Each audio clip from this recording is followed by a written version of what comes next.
नमस्कार विद्यार्थियों, आज हम विज्ञान का 8वां पाठ पढ़ने जा रहे हैं और 8वें पाठ का नाम है आनुवांशिकता।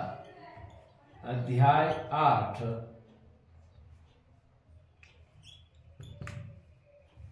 आनुवांशिकता।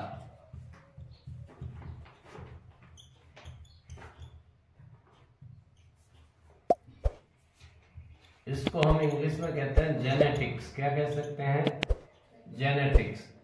इस पाठ के अंदर टोटल आपके बोर्ड में प्रश्न आएंगे 2 और अंक भार रहेगा 4। यहाँ पे पहला प्रश्न आएगा आपके वस्तुनिष्ठ प्रकार का 1 नंबर का और एक प्रश्न आएगा दीर्घ उत्तरात्मक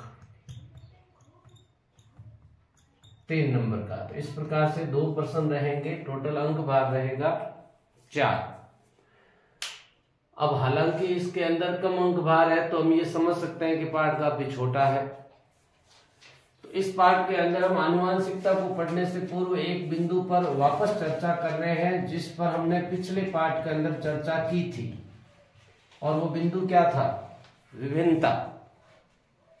विभिन्नता का सामान्य अर्थ आपको भी ज्ञात होगा। विभिन्नता का अर्थ होता है अंतर, डिफरेंसेस। जब पैतृक जीव, जिनको हम जनक कह सकते हैं, जिनमें एक माता और एक पिता, इन जीवों से जब कोई संतति प्राप्त होती है तो यहां पैतृक यानी जनक से जो संतति के अंदर जो गुण अलग प्रकार के प्रकट होते हैं जो जनक में नहीं होते हैं, तो वे जो भिन्न लक्षण होते हैं उन्हीं भिन्न लक्षणों को हम क्या कहते हैं? विभिन्नताएं कहते हैं। क्या कहते हैं इनको? विभिन्नता। विभिन्नताएं क्या है? भिन्न लक्षण जो कि जनक के अंदर नहीं थे जबकि संतति में आ चुके हैं। हो सकता है वो संतति का जो जनक है इनके जनक में हो सकते हैं, उसके पूर्व के जनक में। जैसे कि मान लिया किसी पोते के अंदर दादा या परदादा के लक्षण झलक जाते हैं तो पिता के नजर के अंदर वो लक्षण भिन्न हो सकता है, उसको हम विभिन्नताएं कहते हैं। और हमने कल पिछले पाठ के अंदर यह भी जाना था कि जो विभिन्नताएं होती है वो हमेशा एक नई समष्टि या एक नई जाति का विकास करती है। नई जाति का विकास करने में बहुत ज्यादा सहयोग किसका होता है? विभिन्नता का। हम एक बहुत मशहूर उदाहरण की चर्चा करें। जैसे कि मान लिया एक ऐसा कोई जंगल है जिसके अंदर जो भृंग, बीटल कुछ इस प्रकार के हैं जिनका रंग लाल है। मान लेते हैं कि कोई जंगल है और जंगल के अंदर लाल कलर के भृंग है, खूब सारे लाल कलर के भृंग है। और स्वाभाविक है जब लाल कलर के भृंग होंगे तो उनकी जो भी संतति पैदा होती रहेगी वो भी किस कलर की होगी? लाल कलर की। और इन भृंग को आसानी से जमीन पर देखा जा सकता है, तो कोई भी पक्षी या फिर कोई भी जीव है इनका आराम से शिकार कर लेगा। और धीरे धीरे इन भृंग की संख्या क्या होती जाएगी? कम होती जाएगी। लेकिन हम ये मान के चलें कि एक दिन अचानक कुछ ऐसा हुआ कि इन लाल भृंगों के अंदर किसी परिवार से या किसी जनक जोड़े से एक ऐसा भृंग पैदा हो गया जिस भृंग का रंग लाल नहीं था। इस भृंग का रंग हरा है। कैसा रंग है? हरा। तो जब ये हरे रंग वाला भृंग घास के ऊपर अपना काम करेगा, घास के ऊपर जब वो चलेगा फिरेगा तो वो वाला आसानी से नजर नहीं आएगा, क्योंकि घास का रंग भी कैसा होता है? हरा। और उस भृंग का रंग भी कैसा है? हरा। तो वहां पर वो भृंग आसानी से शिकार से बच सकता है। और इस प्रकार से एक इस प्रकार का वाक्य हमें देखने को मिलता है कि उस जंगल के अंदर या उस स्थान के ऊपर लाल रंग के भृंग धीरे धीरे समाप्त हो जाएंगे और किस रंग के भृंग पैदा हो जाएंगे? हरे रंग के, क्योंकि इनका बचाव आसानी से हो रहा है। तो इस प्रकार से ही विभिन्नताओं के द्वारा एक नई जाति या एक समष्टि का विकास होता है। आगे हम इस पाठ के अंदर इस पाठ से जुड़ा हुआ वही टॉपिक पढ़ते हैं जिसके ऊपर हमें इस पाठ के अंदर चर्चा करनी है, और वो टॉपिक इस पाठ का नाम बता रहा है। और वो टॉपिक क्या है? आनुवांशिकता। क्या नाम है टॉपिक का? आनुवंशिकता, जेनेटिक्स। समझिएगा, इसके बारे में भी हमने पिछले पार्ट में पढ़ा था कि जो पैतृक है, पैतृक से जो संतान के अंदर या जो संतति है, संतति के अंदर जो समान लक्षण आते हैं, ये वाले जो समान लक्षण है, ये समान लक्षणों की जो वंशागति होती है, इसी वंशागति की घटना को हम कहते हैं आनुवंशिकता। इस प्रवृत्ति को हम क्या कहते हैं? आनुवंशिकता। तो जब कोई पैतृक है, इस पैतृक के द्वारा उस संतति के अंदर जो लक्षण समान प्रकार के प्रकट हो रहे हैं, उनको हमने वंशागति कहा, और जो भिन्न लक्षण आ रहे हैं उनको हमने क्या कहा? विभिन्नता। आपको बता दूं कि जो भी पैतृक होता है, उस पैतृक के जोड़े के रूप में मैंने दो चीजें बताई, एक तो क्या माता और एक क्या पिता। इनके अंदर जो डीएनए होते हैं, जो भी संतति यहाँ पर प्राप्त होने वाली है, उस संतति के अंदर पिता के भी डीएनए आएंगे और माता के भी डीएनए आएंगे, यानी गुणसूत्र आएंगे। लेकिन जब माता और पिता से इस संतति के अंदर जो गुणसूत्र आते हैं, उन गुणसूत्रों की पहले यहाँ प्रतिकृति तैयार होती है, फोटो प्रति तैयार होती है, और यहाँ पर आधे गुणसूत्र रह जाएंगे। यहाँ पे भी कितने गुणसूत्र रह जाएंगे? आधे। और ये आधे गुणसूत्र इधर से, आधे गुणसूत्र इधर से, यानी जो भी गुणसूत्र है या फिर जो भी डीएनए है, उनकी फोटो प्रति तैयार हो जाती है, दो सेट तैयार हो जाते हैं अंशसूत्री विभाजन के द्वारा। और यहाँ पर आधे इससे आएंगे, आधे इससे आने से यहाँ पर पूर्ण रूप से वापस कितना बन जाएगा? एक बन जाएगा। इस प्रकार से गुणसूत्रों की संख्या पीढ़ी दर पीढ़ी समान बनी रहती है और दोनों से ही लक्षण इसके अंदर आते रहते हैं, और ये पीढ़ी दर पीढ़ी इसी प्रकार से प्रक्रम चलता रहता है। यहाँ इनके द्वारा जो इसके अंदर समान लक्षण जो आए हैं, लक्षणों की जो वंशागति हुई है, वही आनुवंशिकता है। सबसे पहले आनुवंशिकता के बारे में जिसने सबसे अच्छा जिक्र किया था, वो वैज्ञानिक था मेंडल, ग्रिगोर जॉन मेंडल। इसलिए मेंडल को हम आनुवंशिकता का पिता कहते हैं। क्या कहते हैं? आनुवंशिकता का पिता, फादर ऑफ जेनेटिक्स। किसको कहा गया है?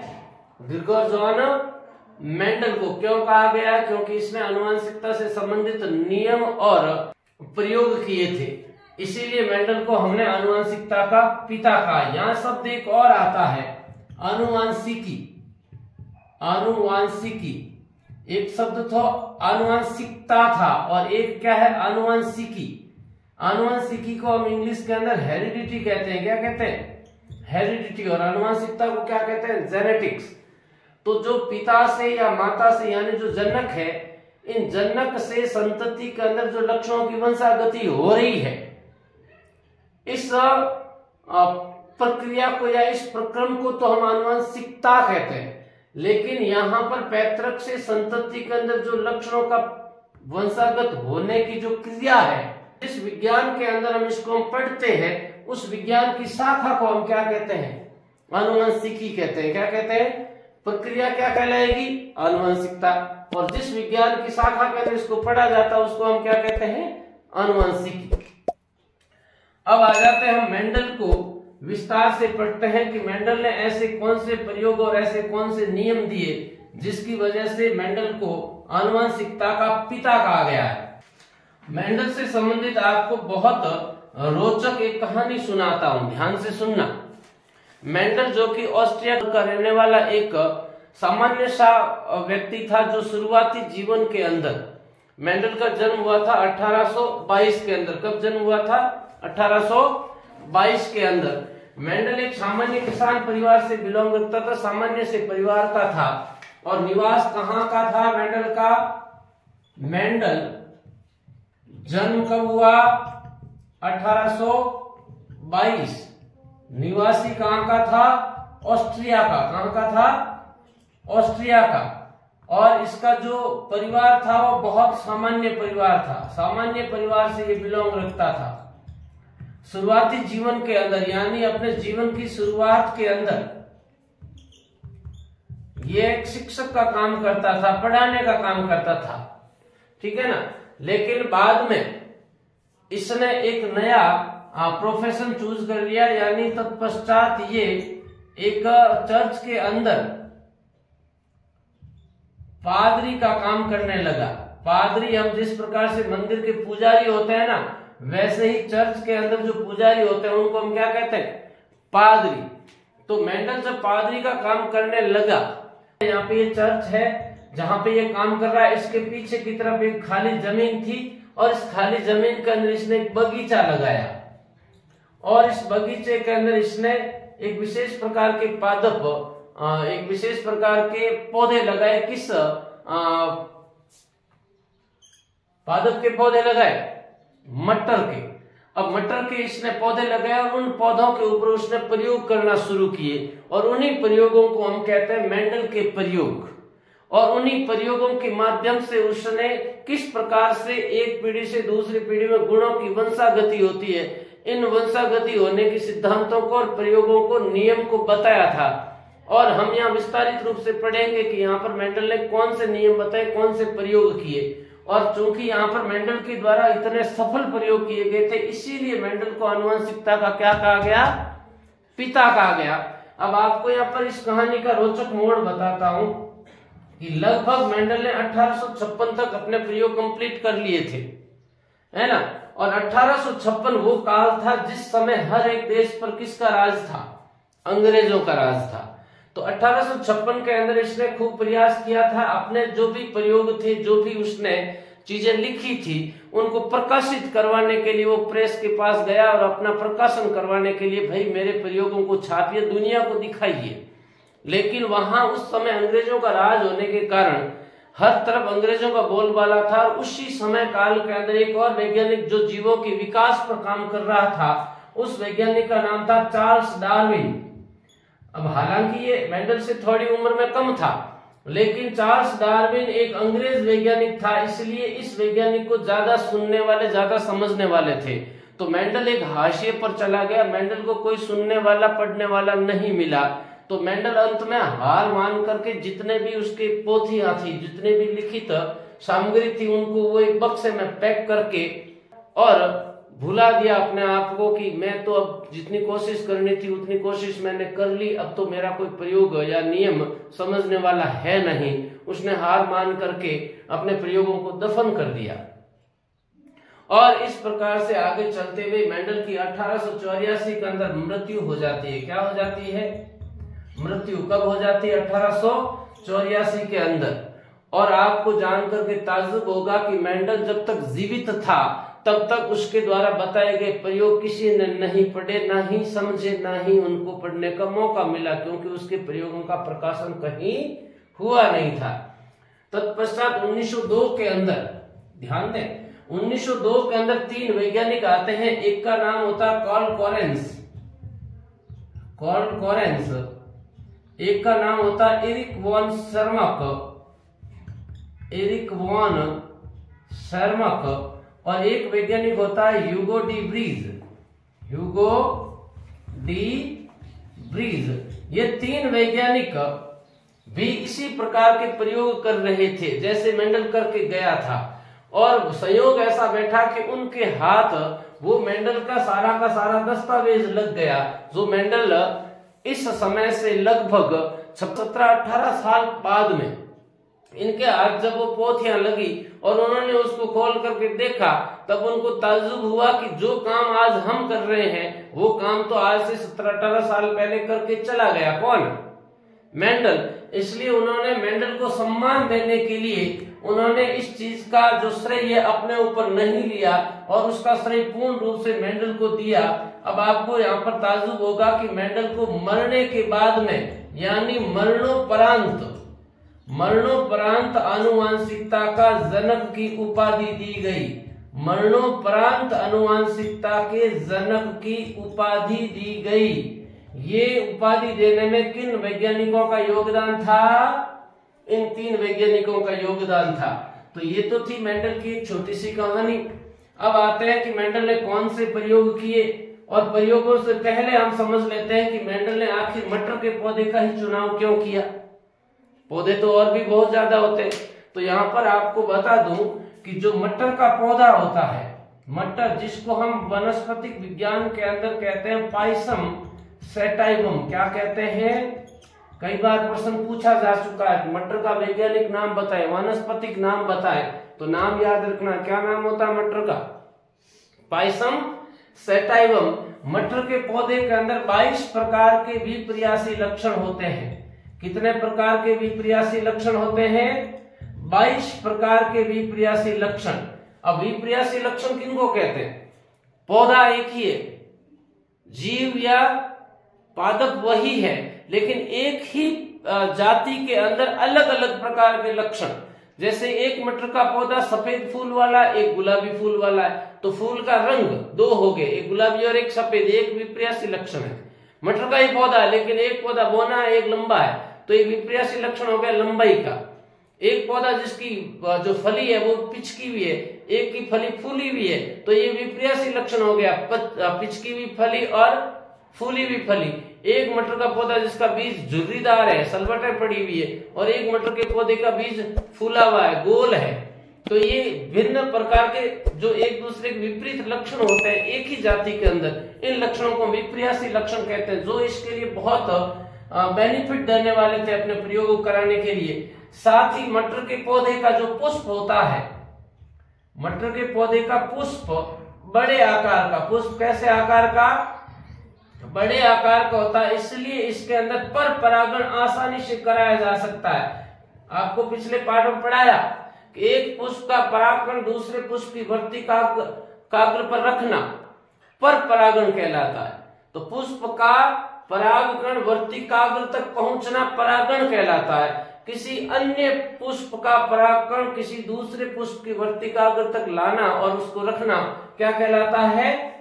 पर परागण आसानी से कराया जा सकता है मटर के पौधे के अंदर। साथ ही हम ये भी देखते हैं कि जो मटर का पौधा होता है, मटर का पौधा एक वर्ष के अंदर, एक वर्ष में 2 या 3 फसल दे सकता है। तो यहाँ पर कोई भी जब हम रिजल्ट पाना चाहते हैं, क्या रिजल्ट निकला, वो रिजल्ट बहुत फास्ट निकल जाता है। ऐसे पौधे जो कि जिनके ऊपर फल बहुत देर से लगते हैं, वापस नया पौधा कब लगेगा और वापस कब फल लगेगा, तो यदि काफी सारा वक्त लग जाता है तो उसका परिणाम बहुत देरी से आता है। जबकि मटर के पौधे का जो फसल देने का जो आयु काल है बहुत छोटा होता है, साल में 2 से 3 फसलें दे सकता है। इसलिए ये मटर के पौधे के अंदर इसके द्वारा किए गए प्रयोग बहुत सफल हुए थे। ऐसे कई सारे गुणधर्म होते हैं मटर के पौधे के अंदर, जिनकी वजह से मेंडल ने मटर के पौधे का ही चुनाव किया था और मटर के पौधे ने इसको सफलता दिलाई थी। अब आ जाते हैं मेंडल के प्रयोग। पाठ का मूल बिंदु यहां से शुरू होता है। मेंडल के प्रयोग किस पौधे पर प्रयोग किए? मटर पर। मटर का वानस्पतिक नाम क्या है? पाइसम सैटाइवम। मेंडल के प्रयोगों में पहला प्रयोग आता है जिसको हम कहते हैं एकल संकर संकरण। क्या है प्रयोग? एकल संकर संकरण। ध्यान दीजिएगा, जब मटर के एक विपर्यासी लक्षण को लेकर प्रयोग किया जाए, और यहां पर जो प्रयोग किया जा रहा है वो क्या किया जा रहा है? परागण किया जा रहा है, निषेचन करवाया जा रहा है, नई पीढ़ी प्राप्त की जा रही है। तो जब एक ही विपर्यासी लक्षण को लेकर के कुछ काम किया है उसको हम कहते हैं एकल संकर संकरण। संकरण का मतलब होता है 2 भिन्न भिन्न जीवों को आपस में मिलाना, ठीक है ना। तो एक पौधा बोना है, एक पौधा लंबा है, तो 2 को आपस में मिलाया।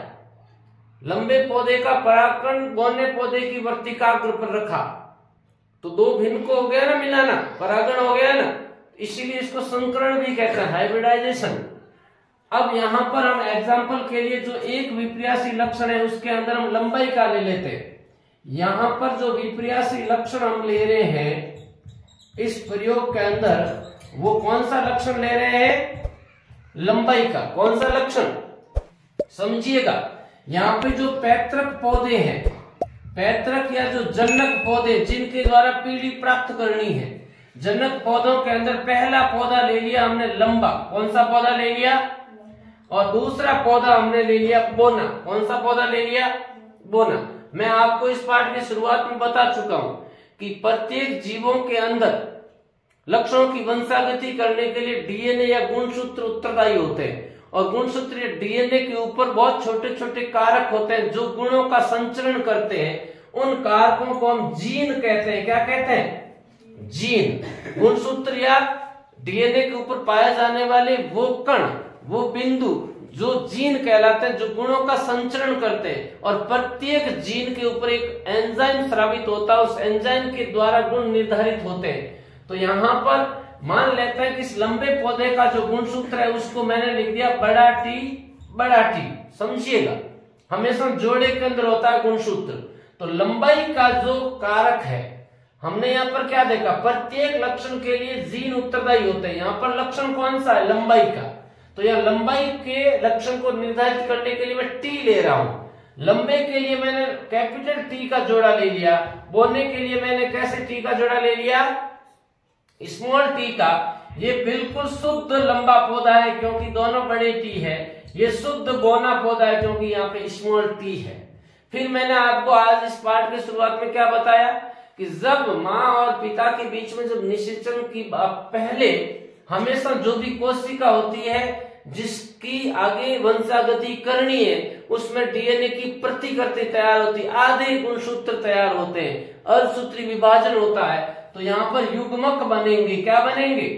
युग्मक। तो यहाँ पर जो युग्मक बनेगा, एक टी वाला, दूसरा ये वाला, यानी आधा इधर आ जाएगा, आधा इधर आ जाएगा। यहाँ पर किसका निर्माण हुआ है? ये युग्मक का। बड़ा जो लंबा पौधा उसके दोनों युग्मक कैपिटल टी होंगे, और जो बौना पौधा उसके अंदर युग्मक क्या बने? Small T. क्या बने? अब समझिएगा, मान लेते हैं कि ये वाला युग्मक इस युग्मक के साथ में निषेचन कर रहा है। हम इस लंबे पौधे का परागकण बोने पौधे की वर्तिकाग्र पर रख रहे हैं। तो यहाँ पर मान लेते हैं इस युग्मक का इस युग्मक के साथ संलयन हुआ, संकरण हुआ, निषेचन हुआ। तो यहां से आएगा बड़ा टी और यहां से आएगा स्मॉल टी। तो ये एक पौधा तैयार हो जाएगा। ठीक इसी प्रकार से मान लेते हैं दूसरी संभावना में कि यदि इसका इसके साथ नहीं होकर के यदि इसके साथ हुआ होता, तब भी यही कुछ अपने को प्रारूप दिखता। इसकी दोनों के साथ संभावनाएं पड़ रही। अब मान लेते हैं इस लंबे बड़े टी का इस छोटे टी के साथ में यदि संकरण होता है तो इस प्रकार का प्रारूप दिखेगा। यहाँ पर इनका हो जाए तो इस प्रकार का प्रारूप दिखेगा। अब आप जरा देखिएगा, यहाँ पर चारों के चारों जो पौधे प्राप्त हो रहे हैं, या फिर चारों के चारों जो युग्मनज तैयार हो रहे हैं, युग्मकों के द्वारा क्या प्राप्त हुआ? यहाँ पर युग्मनज तैयार हुआ। कौन सी पीढ़ी है ये? F1 पीढ़ी। अभी तक हम पहली पीढ़ी तैयार कर रहे हैं मेंडल के प्रयोग के अनुसार, एक लक्षण को लेकर के। यहाँ पहली पीढ़ी का चारों के चारों पौधों का जीनी प्रारूप एक जैसा है। चारों के चारों पौधों का जो समूह दिख रहा है एक जैसा, एक कैपिटल टी, एक स्मॉल टी। और जब इन युग्मनज का परिवर्तन करके जो बीज तैयार किया, बीज को जब बोया तो बीज लंबे आकार का था। कैसे आकार का था? ये कैसा पौधा तैयार हुआ? लंबा। ये भी कैसा पौधा तैयार हुआ? लंबा। ये भी कैसा पौधा तैयार हुआ? लंबा। और ये भी कैसा पौधा तैयार हुआ? लंबा। तो मेंडल आश्चर्यचकित हुआ, आप भी होंगे, क्योंकि यहाँ पर जनक के अंदर एक बौना भी है, लेकिन यहाँ पर एक भी संतति बौनी नहीं है। सारी की सारी संतति कैसी है? लंबी है। अब हालांकि शुद्ध लंबे के लिए दोनों कैपिटल टी होना जरूरी है, यहाँ एक कैपिटल एक स्मॉल है, इसलिए इनको हम कह सकते हैं अशुद्ध लंबा। कैसा लंबा? अशुद्ध लंबा। तो यहाँ पर आश्चर्य होना स्वाभाविक है, क्योंकि यहाँ पर एक जनक बौना होने के उपरांत चारों की चारों संतति कैसी प्राप्त हो रही है? लंबी प्राप्त हो रही है। ऐसा क्यों? ऐसा क्यों हो रहा है? तो मेंडल ने यहाँ पर एकल संकर संकरण के अंदर जब पहली पीढ़ी तैयार की, ध्यान दें, जब पहली पीढ़ी तैयार की तो इस पहली पीढ़ी के ऊपर उसने एक नियम दिया। पहली पीढ़ी के द्वारा एकल संकर संकरण को कराने के पश्चात जो पहली पीढ़ी तैयार हुई, इस पर उसने पहला नियम दिया, और पहला नियम है प्रभाविता का नियम। कौन सा नियम? प्रभाविता का नियम। मैं यहाँ पर प्रयोग और नियम साथ में बता रहा हूं, ध्यान से सुनना। पहला प्रयोग एकल संकर संकरण, एक ही लक्षण को लेकर के प्रयोग किया जा रहा है और यहाँ पर पहली पीढ़ी तैयार होगी। पहली पीढ़ी के चारों के चारों लंबे पौधे हैं, तो यहाँ पर नियम आता प्रभाविता का नियम। इसके अंदर क्या लिखोगे?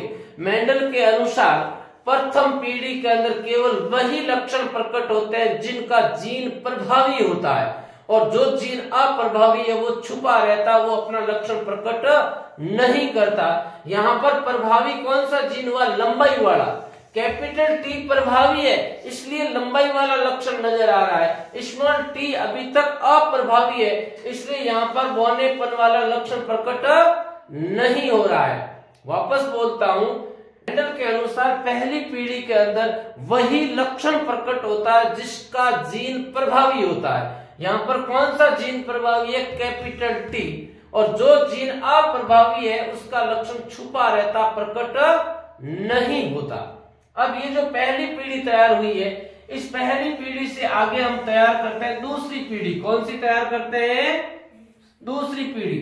ध्यान दें, ये वाला पौधा जो पहली पीढ़ी से तैयार हुआ था, अब उसको जनक के रूप में यूज में ले रहे हैं। एक लंबा पौधा था, एक बौना पौधा था, दोनों का निषेचन या संकरण कराया, सारे के सारे लंबे पौधे तैयार हो गए। अब जो नए पौधे तैयार हुए हैं ना पहली पीढ़ी से, इन पौधों के बीच में आपस में संकरण कराते हैं, तो जनक के रूप में इन पौधों को लेंगे। तो दूसरा पौधा भी यही लिया हमने। पहला पौधा कौन सा? Capital T small T. दूसरा पौधा भी कौन सा? Capital T small T. ये वाले कैसे पौधे हैं? अशुद्ध लंबे। किस पीढ़ी के द्वारा तैयार हुए हैं? ये पहली पीढ़ी के द्वारा।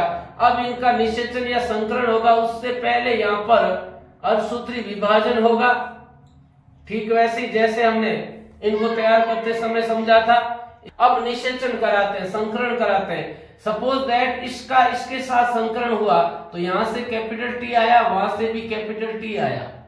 समझिएगा इस चीज को। इसका मान लेते हैं इसके साथ हुआ, तो यहां से कैपिटल टी, उधर से स्मॉल टी। इसका दोनों के साथ संभावनाएं पूरी होगी। अब इनकी संभावना देखते हैं, यहां से कैपिटल टी आया, एक स्मॉल टी आया, और यदि इनकी संभावना हो तो कुछ इस प्रकार का पादप का जीनी प्रारूप होगा, कुछ इस प्रकार का जीनी समूह होगा। ध्यान दें, यहां पर बताइएगा कैसा पौधा है ये? लंबा है कि बौना है? कैसा पौधा है? लंबा। शुद्ध है कि अशुद्ध है? शुद्ध लंबा, क्योंकि दोनों कैपिटल है या दोनों स्मॉल है तब शुद्ध होता है, लेकिन दोनों कैपिटल टी है, इसलिए ये कैसा पौधा है? शुद्ध लंबा। ये कैसा पौधा बताइए? लंबा है कि बौना है? लंबा। और कैसा है? अशुद्ध है। प्रभाविता का नियम लग रहा है यहाँ पर भी। जो कैपिटल टी अंदर आ चुका तो वो प्रभावी जीन है, स्मॉल टी अभी तक अप्रभावी है। ये भी कैसा है और ये कैसा है बताइएगा? शुद्ध शुद्ध बौना। यहाँ कैपिटल टी है ही नहीं, लंबा होगा कैसे? कैपिटल टी नहीं है अंदर, दोनों स्मॉल टी, इसलिए शुद्ध तो है, और दोनों स्मॉल टी है तो कैसा पौधा है? बौना। तो यहाँ पर ये कौन सी पीढ़ी प्राप्त हुई? F1 पीढ़ी से दूसरी पीढ़ी F2 पीढ़ी तैयार हो गई। और यहाँ पर फिर मेंडल आश्चर्यचकित हुआ, क्योंकि यहाँ दोनों जनकों में बौना था ही नहीं, और यहाँ पर इनकी संतति कैसी प्राप्त हो गई? बौनी। समझ रहे हो ना? तो यहाँ पर आश्चर्यचकित होना स्वाभाविक है कि इस पीढ़ी को तैयार किया तब बौना था और बौना तैयार ही नहीं हुआ, और यहाँ पर बौना नहीं था फिर भी बौना आ गया, है ना? तो इस चीज को देखते हुए मेंडल ने दूसरा नियम दिया, एकल संकर संकरण की F2 पीढ़ी से। ये तो किस पीढ़ी से आया? F1 से। F2 पीढ़ी से दूसरा नियम आता है यहाँ पर, और उस नियम को कहा है पृथक्करण का नियम। कौन सा नियम? कौन सा नियम? पृथक्करण का नियम। क्या है इस नियम में? सुनिएगा। मेंडल के अनुसार F2 या दूसरी पीढ़ी के अंदर वो लक्षण भी प्रकट हो जाता है जो पहली पीढ़ी में छुपा हुआ था। अर्थात हम कह सकते हैं कि किसी भी जीव या पौधे के अंदर कोई भी जीन दूसरे जीन से पृथक रूप से अपना प्रभाव प्रकट करने में समर्थ होता, किसी दूसरे जीन के द्वारा संदूषित नहीं होता। यहाँ पर स्मॉल टी पृथक रूप से अपना प्रभाव दिखा रहा है, इसलिए बौना पौधा वापस तैयार हो जा रहा है। अब यहां पर बताइएगा मुझे, मैं आपसे एक प्रश्न करता हूं, एकल संकर संकरण में F2 पीढ़ी में लक्षण अनुपात क्या है? प्रश्न आता है, लक्षण अनुपात, लक्षणों का अनुपात। तो यहां पर लंबे पौधे अनुपात बौने पौधे, लंबे कितने 3, बौना कितना 1। ये कैसा अनुपात है? लक्षण अनुपात। और यदि पूछ ले जीनी अनुपात, जीनी अनुपात का मतलब जीन एक जैसे, तो एक तो जीन ऐसा देखा हमने, एक समूह ऐसा देखा और एक समूह ऐसा देखा, है ना।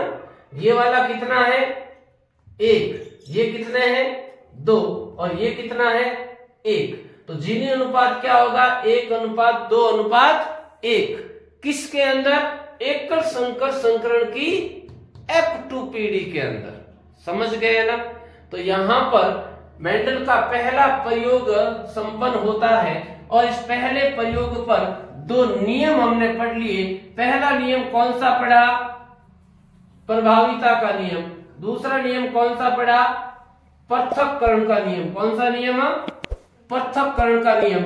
आगे आ जाते हैं, अब दूसरा संकरण पढ़ते हैं। मेंडल का दूसरा प्रयोग नंबर 2, द्विसंकर संकरण। कौन सा संकरण? द्विसंकर संकरण। ठीक वैसे जैसे एकल संकर संकरण के अंदर एक विपर्यासी लक्षण लिया था, यहाँ पे कितने विपर्यासी लक्षण लेने हैं अपने को? 2 विपर्यासी लक्षण साथ में लेने हैं। 2 विपर्यासी लक्षणों को साथ में लेकर के जब हम कोई संकरण कराते हैं, तब यहाँ पर ये द्विसंकर संकरण कहलाएगा। हमने एकल संकर संकरण के अंदर लंबाई वाला लिया था, यहाँ पर द्विसंकर संकरण के अंदर आपके किताब के हिसाब से बीज को ले लेते हैं, बीज का रंग व आकार, बीज का रंग और आकार। कि एक ऐसा पौधा है जिसके अंदर बीज गोल व पीला है, आकार तो कैसा है? गोल, रंग कैसा है? पीला। दूसरा वो पौधा जिसके अंदर बीज झुर्रीदार है, सलवटें पड़ी हुई है और रंग कैसा है बीज का? हरा। कैसा है? हरा। तो यहाँ पर 2 लक्षणों को साथ में लेके चल रहे हैं। कौन से लक्षण 2? एक तो बीज का आकार और दूसरा कौन सा? रंग। पहला पौधा जिसका बीज कैसा है? गोल और पीला। दूसरा पौधा जिसका बीज कैसा? झुर्रीदार और हरा। 2 लक्षणों को साथ में लेंगे। मैं बता चुका हूं, एक लक्षण को एक जीन, तो 2 लक्षण के लिए कितने जीन? 2। और हमेशा समूह के अंदर रहता जीन अपनी एक युग्ल जोड़ी के अंदर रहता है। तो यहां पर हम जन्नक पौधों के रूप में ये जन्नक ले रहे हैं। पहला जो जन्नक पौधा जिसका बीज गोल व पीला बीज वाला पौधा। दूसरा जो जन्नक पौधा लेते हैं उसका बीज कैसा है? झुर्रीदार व हरा बीज। अब गोल के लिए मैंने यहां पर जो जीनी समूह लिया वो कैपिटल आर लिया मैंने आकार के लिए, गोल के लिए। तो झुर्रीदार के लिए क्या हो जाएगा? Small R. पीले के लिए मैंने ले लिया कैपिटल वाई। तो हरे के लिए मैं क्या ले सकता हूं? Small Y. इस प्रकार से ये 2 जन्नक पौधे ले लिए जिनके अंदर पहला पौधा हो गया गोल पीले बीज वाला, दूसरा पौधा हो गया झुर्रीदार हरे बीज वाला। गोल पीले बीज वाले का जीनी समूह क्या है? Capital R, capital Y. और झुर्रीदार वाले का क्या है? Small R, small Y. संकरण से पहले यहां अर्धसूत्री विभाजन होगा। क्या होगा? अर्धसूत्री विभाजन होगा। तो यहां पर अर्धसूत्री विभाजन के द्वारा कुछ इस प्रकार के यहां पर कि यहाँ इस कैपिटल आर का एक आर आ जाएगा, एक वाई आ जाएगा। एक तो ये युग्मक बनेगा, दूसरा युग्मक ये बनेगा। यहां पर जो युग्मक बनेंगे वो कुछ इस प्रकार से युग्मक बनेंगे। समझ में आया ना? ठीक है, तो यहां पर ये किसका निर्माण हो गया? युग्मक का। अब इन युग्मकों का क्या करेंगे? संकरण, युग्मनज बनेगा, संतति का बीज बनेगा। तो इसका यदि इसके साथ निषेचन हो तो यहां से आएगा कैपिटल आर, क्या आया? Small R. यहां से क्या आया? कैपिटल वाई, क्या आया? Small Y. ये पहली संतति तैयार होगी। कौन सी पीढ़ी है ये? F1 पीढ़ी। इसका यदि इसके साथ हो तो यहां से कैपिटल आर, यहां से स्मॉल आर, यहां से कैपिटल वाई, यहां से स्मॉल वाई। तो ये दोनों संभावनाएं होगी उन दोनों के साथ में। अब यदि इनका निषेचन हो तो कुछ इस प्रकार से होगा, और यदि इनका निषेचन हो तो यहां पर ये जीनी समूह कुछ इस प्रकार का प्राप्त होगा। जरा इनको देखिएगा, क्या चारों के चारों एक जैसे ही दिख रहे हैं आपको? एक जैसे ही है ना? और ये वाला जो बीज होगा ये होगा गोल पीला। ये भी कैसा होगा? गोल पीला। ये भी कैसा होगा? गोल पीला। ये भी कैसा है? गोल पीला। क्यों भाई? जब हमने जन्नत के अंदर झुर्रीदार हरे रंग वाला बीज भी लिया था तो यहाँ झुर्रीदार और हरा रंग कहाँ गया? नहीं आया ना पहली पीढ़ी के अंदर। तो कौन सा नियम लागू हुआ? प्रभाविता का नियम। तो चाहे एकल संकर संकरण हो चाहे द्विसंकर संकरण हो, F1 पीढ़ी के अंदर कौन सा नियम लागू होता है? प्रभाविता का नियम। वही चीज कि पहली पीढ़ी के अंदर केवल वही लक्षण प्रकट होते हैं जिनका जीन प्रभावी होता है, और जो जीन अप्रभावी होता है वो वाला लक्षण छुपा हुआ रहता है। तो यहाँ पर चारों के चारों जो संतति प्राप्त हुई है गोल पीले बीज वाली है, ये तो शुद्ध है क्योंकि यहाँ पर सारे के सारे कैपिटल है। ये भी शुद्ध है क्योंकि चारों के चारों स्मॉल है। ये कैसे हैं? अशुद्ध है। कैसे है ये? अशुद्ध है।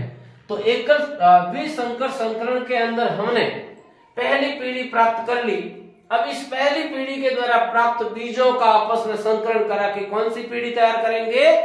दूसरी पीढ़ी। ठीक वैसे ही जैसे एकल संकर संकरण की दूसरी पीढ़ी तैयार की थी। समझे?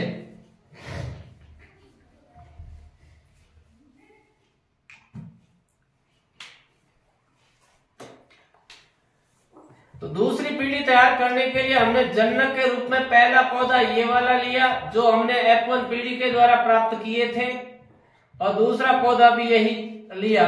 ये वाले पौधे किससे तैयार हुए थे? F1 से हुए थे ना। और कैसे पौधे हैं? अशुद्ध गोल पीले बीज वाले। ठीक है ना? अब इनका संकरण होगा, उससे पहले यहां पर क्या तैयार होंगे? युग्मक। तो इसके द्वारा 4 युग्मक तैयार होंगे। कितने युग्मक तैयार होंगे? 4 प्रकार की संभावनाएं। कैपिटल आर के साथ कैपिटल वाई, ठीक है, कैपिटल आर के साथ स्मॉल वाई, स्मॉल आर के साथ कैपिटल वाई, और स्मॉल आर के साथ स्मॉल वाई। ये 4 संभावनाएं नहीं बन रही युग्मक की। यहां पर भी कितनी संभावनाएं? 4 संभावनाएं कुछ इस प्रकार की जैसे इसमें हुई है ये। तो इस प्रकार से 4 युग्मक यहां बने, 4 युग्मक इधर की तरफ बने। अब आपको मैंने जैसे पहली पीढ़ी को तैयार कराने के लिए मैंने प्रत्येक के साथ संभावनाएं बना के बताई थी। यदि ऐसा करेंगे तो यहाँ पर कुछ ऐसा जाल बन जाएगा, आपको समझ में नहीं आएगा। इसलिए इसको समझने के लिए हम चेक्स बोर्ड विधि को काम में लेते हैं। ध्यान दें, परीक्षा में भी आपको ऐसे ही करना है। इधर की तरफ हम चारों युग्मक को ऊपर की तरफ लेंगे पहले पौधे वाले, और आड़े में ले लेंगे दूसरे पौधे वाले युग्मक। देखो इधर इसके युग्मक में यहां ले लेता हूं पहला जन्नक, पहला युग्मक, फिर यहां ले लेता हूं दूसरा युग्मक, फिर ये ले लेता हूं यहां पे, और फिर लास्ट वाला युग्मक यहां पे ले लेता हूं, फिर इस पौधे के युग्मक में यहां ले लेता हूं। ये इस प्रकार से। ठीक है भाई। अब क्या करते हैं? ये पहली संभावना, इसका संकरण इसके साथ, ये है ना। तो वही चीज यहाँ पे, इसका संकरण इसके साथ। तो यहां से बड़ा आर, यहां से भी बड़ा आर, यहां से बड़ा y, यहां से भी बड़ा, हो गया। अब इसके साथ इसका, कहने का इसका इसके साथ तो वही चीज हुई, यहां इसके साथ, तो यहां से कैपिटल R, यहां से भी कैपिटल R, यहां y कैसी बड़ी और यहां से y कैसा छोटा। फिर इसका संभावना इसके साथ, तो कैपिटल R है, यहां से स्मॉल r है, यहां से कैपिटल Y है, यहां से भी कैपिटल Y है। फिर यहां पर आ जाते हैं इन दोनों का, एक R बड़ा है, यहां से R छोटा है, यहां से Y बड़ी है, यहां से Y छोटी है। फिर यहां आ जाते हैं हम, R बड़ा है, यहां भी R बड़ा है, Y बड़ी है, लेकिन यहां Y क्या है छोटी, R बड़ा, यहां पे भी R बड़ा, यहां से Y छोटी, यहां से भी Y छोटी। फिर यहां लेते हैं इन दोनों का, R बड़ा R छोटा, एक Y बड़ी है, इधर से Y छोटी है। फिर इनका ले लेते हैं R छोटी Y छोटी Y, इधर से इन दोनों का ले लेते हैं, इधर से बड़ा R आया, इधर से छोटा R आया, यहां से भी Y बड़ी और यहां से भी Y बड़ी। फिर इनका आपस में कर लेते हैं, capital R small r, capital Y small y।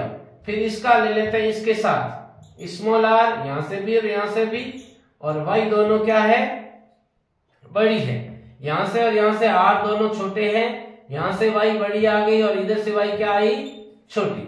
इनका ले लेते हैं, तो बड़ा r के साथ छोटा r है, यहां से y बड़ी है, यहां से y छोटी है। ठीक इसी प्रकार से यहां से r बड़ा आया, यहां से छोटा आया, y दोनों क्या है छोटी। इन दोनों का ले लेते हैं, r दोनों छोटे हैं, एक y बड़ी है, एक y छोटी है। इनका ले लेते हैं, r भी दोनों छोटे और y भी दोनों छोटे। 16 पौधे तैयार हो गए। कितने पौधे तैयार हो गए 16। कौन सी पीढ़ी है ये F2 पीढ़ी है। कौन सी पीढ़ी है F2। तो इस प्रकार से F1 पीढ़ी के द्वारा जो ये प्राप्त संततियां थी, जिनको अब हम जनक के रूप में ले रहे हैं, और इनके द्वारा 4-4 युग्मक बनेंगे, और इन युग्मकों के बीच में जब हम संकरण कराते हैं तो 16 प्रकार की संतति तैयार होती है, 16 प्रकार की। अब आप बताइए मुझे, प्रभाविता का नियम लागू करते हुए कि जो जीन प्रभावी है वैसा लक्षण दिखेगा। यदि कैपिटल अंदर आ चुका है तो वो प्रभावी है, ठीक है ना। बताओ ये कैसा है, बता चुका हूं। कैपिटल R गोल के लिए है, कैपिटल Y पीले के लिए है। चलिएगा, कैसा पौधा है ये, गोल है कि कैसा बीज है ये, गोल है या झुर्रीदार है। गोल है क्योंकि बड़ा R आ चुका है। रंग कैसा है, पीला है कि हरा है, पीला, बहुत बढ़िया। ये वाला कैसा है, आकार में गोल, बड़ा R आ चुका है ना, और बड़ा Y भी आ चुका है, कैसा है पीला। बताइएगा कैसा है, गोल पीला। ये भी R आ चुका है ना बड़ा, तो गोल है पीला है। ये वाला भी कैसा है, गोल पीला। ये वाला कैसा बताओ जरा, बड़ा R आ चुका है तो गोल तो होगा, और रंग कैसा होगा, रंग हरा होगा क्योंकि बड़ा Y नहीं आया है। कैसा है रंग, हरा। ये वाला कैसा है, गोल पीला। ये वाला कैसा है, गोल हरा। ये वाला कैसा है, गोल पीला। और ये भी कैसा है, गोल पीला। ये कैसा है, गोल है क्या, बड़ा R है नहीं अंदर, तो कैसा है झुर्रीदार। और रंग कैसा है, बड़ा Y आ चुका है, कैसा है रंग पीला। ये वाला भी झुर्रीदार है क्योंकि बड़ा R नहीं है अंदर, और रंग कैसा है पीला, बड़ी Y आ चुकी है। ये वाला कैसा है, गोल पीला। और ये कैसा है, गोल तो है ही, बड़ा R आ चुका है, जबकि रंग कैसा है इसका हरा, बड़ी Y नहीं है अंदर। ये वाला कैसा है, झुर्रीदार पीला क्योंकि बड़ी Y आ चुकी है। और ये बताइएगा कैसा है, झुर्रीदार हरा। मेंडल आश्चर्यचकित के हार्ट अटैक आने वाला था। क्यों, क्योंकि यहां पर एकल संकर संकरण की तो दूसरी पीढ़ी के अंदर तो चलो वही वापस आया जो दादा था, वह बोना दादा था तो दादा वापस आ गया, कोई दिक्कत नहीं। लेकिन यहां तो ना बाप था ना दादा था, वैसे पौधे आ गए। हमने गोल पीला लिया था, झुर्रीदार हरा लिया था, हमने गोल हरा लिया ही नहीं, झुर्रीदार पीला लिया ही नहीं, वो वाले आ गए। देख रहे हैं ना विभिन्नता, इस चीज को कहते हैं हम। समझिएगा, यहां पे देखिएगा 3 पौधे मुझे ऐसे नजर आ रहे हैं, गोल हरा, इसी प्रकार से आपको ये गोल हरा नजर आ रहा है ना, है एक गोल हरा ये नजर आ रहा है। ये 3 पौधे जन्नकों में थे ही नहीं इस प्रकार के बीज, और झुर्रीदार पीला, एक पौधा, 2 पौधा, और झुर्रीदार पीले के अंदर एक और है, ये 3 ये बीज थे ही नहीं जन्नकों के अंदर। तो 6 बीज ऐसे आगे जो जन्नकों में थे ही नहीं फिर भी प्रकट हो गए। तो मेंडल ने तीसरा नियम दिया, द्विसंकर संकरण की दूसरी पीढ़ी से। ये वाला भी दूसरी पीढ़ी से, लेकिन ये किस संकरण से आया? एकल से। ये भी दूसरी पीढ़ी से, लेकिन ये किस संकरण से आया? द्वि से। और नियम क्या समझिएगा, इस नियम को कहेंगे स्वतंत्र अपव्यूहन का नियम। तो मेंडल का ये तीसरा नियम यही आ जाता है, स्वतंत्र अपव्यूहन का नियम। कुछ पृथक्करण वाले नियम जैसा ही है। क्या बोलेंगे? मेंडल के अनुसार द्विसंकर संकरण की दूसरी पीढ़ी में कुछ ऐसे लक्षण प्रकट होते हैं जो जन्नकों में थे ही नहीं। अर्थात हम कह सकते हैं कि प्रत्येक जीन अपना स्वतंत्र रूप से प्रभाव दिखाने में सक्षम होता है, यानी कोई भी जीन दूसरे जीन के द्वारा दूषित नहीं होता है। यदि ये पीला वाला जीन हरे वाले से दूषित हो जाता तो पीला लक्षण अलग से प्रकट नहीं होता, ठीक है ना। तो यहाँ पे क्या लिखा हमने, क्या बोला हमने, स्वतंत्र अपव्यूहन वाले नियम के अंदर मेंडल के अनुसार द्विसंकर संकरण की दूसरी पीढ़ी के अंदर कुछ ऐसे लक्षण वाले पौधे तैयार हो रहे हैं जो जन्नकों में थे ही नहीं। अर्थात हम कह सकते हैं प्रत्येक जीन अपना स्वतंत्र रूप से प्रभाव दिखाते हैं। कह सकते हैं कि कोई भी जीन दूसरे जीन से प्रभावित या संदूषित नहीं होता। अब चलिएगा यहाँ पर भी जीनी अनुपात और लक्षण अनुपात देख लेते हैं। मैं आपको वापस रिपीट करा देता हूं। एकल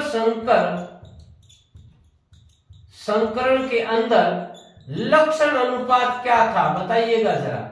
लक्षणों में 3 लंबे थे, 1 बौना था।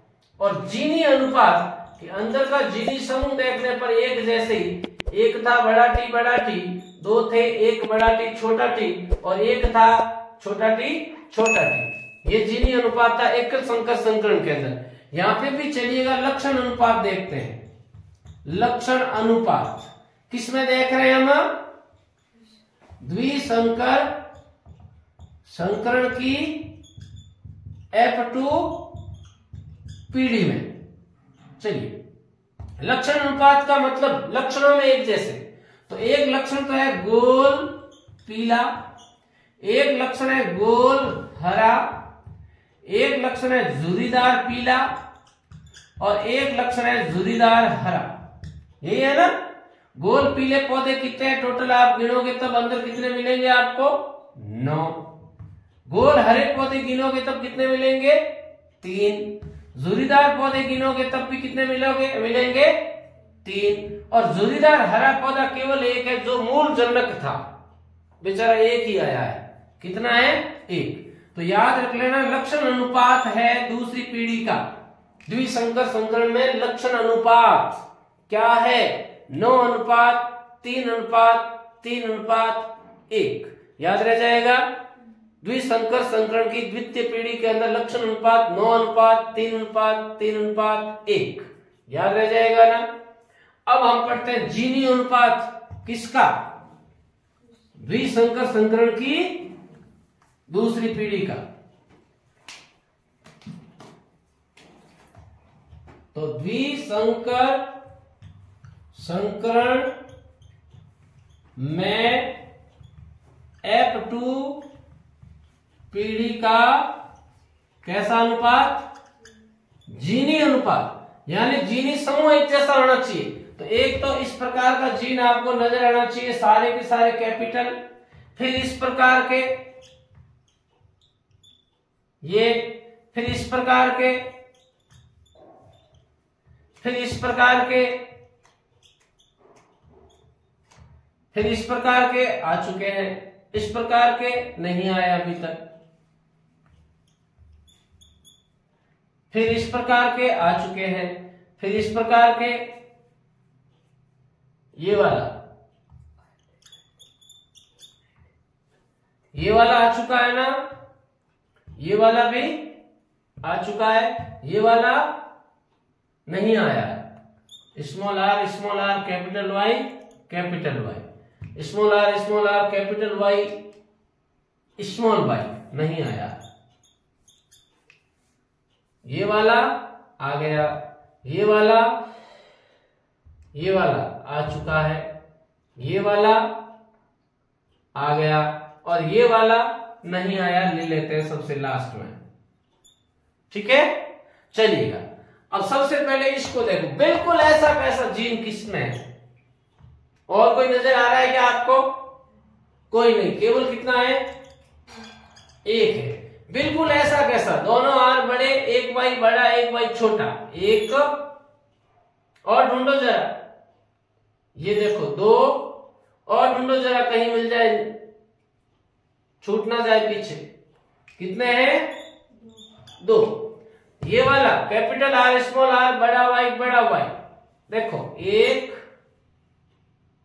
ढूंढो जरा, ये देखो दो और ढूंढिएगा, दो ही है, चलो ठीक है। ये वाला capital R capital Y small Y, एक, दो, तीन, कहां? ये चार, तो कितने हो गए? चार। ये वाला बिल्कुल दोनों आर बड़े दोनों वाई छोटे, एक ही है, ठीक है। ये वाला कैपिटल आर स्मॉल वाई एक, ये दो, ये दोनों आर बड़े दोनों वाई, दोनों आर छोटे दोनों वाई बड़े, एक ही है, ठीक है। ये दोनों आर छोटे, एक वाई बड़ा एक छोटा, एक और एक दो, और सबसे लास्ट में ये भी कितना है? एक है। सारे कट हो गए ना? चलिए एक बार आप देख लो, क्या पता गलत तो नहीं लिख दिया, 16 होना चाहिए टोटल।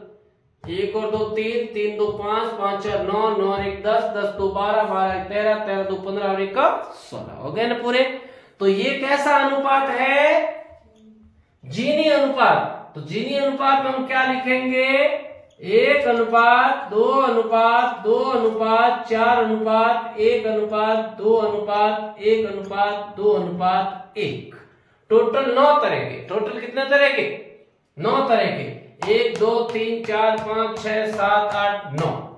आपको याद नहीं रहे तो शॉर्टकट में आप याद रख सकते हो, जैसे मोबाइल नंबर याद रखते हो 122 412 121। क्या याद रखोगे? 122 412 121। ठीक है ना, ताकि आपको याद रहे, आसानी से भूलो नहीं। तो ये मेंडल का दूसरा प्रयोग हो गया, द्विसंकर संकरण, और दूसरे प्रयोग के साथ में तीसरा नियम भी आ जाता है। तो इस प्रकार से मेंडल के द्वारा कुल मिलाकर के इसके अलावा भी और खूब सारे प्रयोग और नियम दिए गए थे, लेकिन आप कक्षा 10वीं के अंदर आपको इतना ही पढ़ना है। मेंडल का एकल संकर संकरण और द्विसंकर संकरण, और इन दोनों संकरण के ऊपर हमने 2 नियमों की भी चर्चा की है। 3 नियमों की बात की थी। पहला नियम था प्रभाविता का नियम, दूसरा था पृथक्करण का नियम, और तीसरा कौन सा नियम? स्वतंत्र अपवन का नियम। आगे इस पाठ का अंतिम टॉपिक आता है, और इस पाठ का अंतिम टॉपिक है मानव में लिंग निर्धारण। क्या टॉपिक है? मानव में लिंग निर्धारण। बिल्कुल मेंडल ने जो आनुवंशिकता के नियम और प्रयोग दिए थे, उन्हीं के आधार पर हम इस टॉपिक को पढ़ेंगे। अभी हमने जो भी चीजें पढ़ी है, उन चीजों के अंदर मैं वापस बता देता हूं कि जो भी ये विभिन्नता या आनुवंशिकताएं होती है, क्यों होती है, मैं बता चुका हूं कि प्रत्येक जीव के अंदर हर एक लक्षणों की वंशागति करने के लिए कुछ ऐसे कारक उत्तरदायी होते हैं जिनको जीन कहते हैं, और प्रत्येक जीन एक एंजाइम स्रावित करता है, यानी एक जीन के द्वारा एक लक्षण को निर्धारित किया जाता है।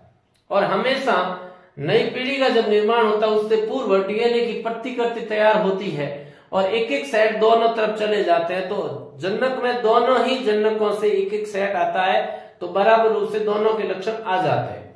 तो उसी मेंडल के ही नियमों पर हम मानव में लिंग निर्धारण को पढ़ते हैं। अक्सर समाज के अंदर बहुत ज्यादा भ्रांतियां फैली होती है और इस प्रकार की घटनाएं हमें आमतौर पर देखने को मिलती है। किसी परिवार के अंदर मान लेते हैं कि पहली संतति बच्ची का जन्म होता है, दूसरी फिर बच्ची हो जाती है, तीसरी फिर बच्ची हो जाती है। वो पुत्र की लालसा के अंदर अपने परिवार की वृद्धि करते जाते हैं और वो ये सोच करके क्या पता अगली बार बेटा हो जाए, है ना।